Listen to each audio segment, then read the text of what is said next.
This is yet again another example of environmental injustice, where profits win out over people and human life and quality of life are significantly devalued.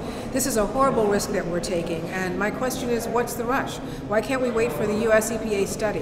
Why can't we wait to see what ODNR finds out about the environmental impact on this? But no, it's all about the almighty dollar, so here we go once again. We're the stewards of our parks, and instead of saving our parks for our children, what we're doing is going to open them up for drilling for gas and oil, and we should never put profits ahead of people, nor our children.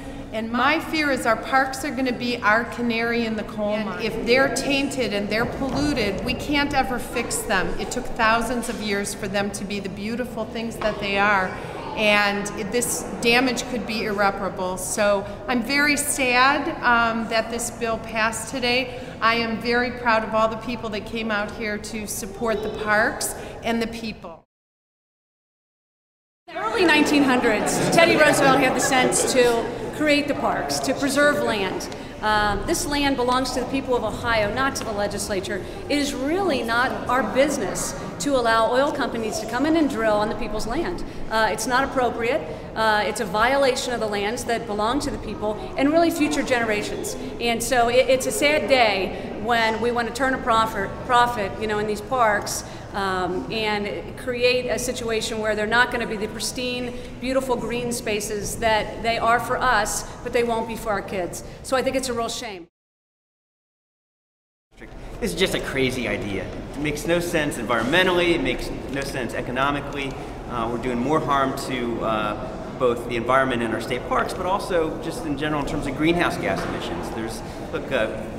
Fracking does not reduce the overall pollution that exists in the economy. There's a study done a couple months ago that just says that this increases greenhouse gas emissions into the atmosphere. So for a whole bunch of reasons that other folks have talked about, this is just a crazy, crazy idea, and I'm really disappointed in the General Assembly today. I represent a district that includes 162 miles of shoreline, so you can understand why this bill is so very important to me and to the people I represent. When Governor Kasich, then a candidate, came to Sandusky, he said that he supported a continuation of the ban on drilling under Lake Erie. I asked him today, I challenged him today that if that provision remains out of this bill and if Lake Erie is not protected going forward, that he veto this bill. I don't think that he will. What we saw happen today was another example of what big corporate money does in politics.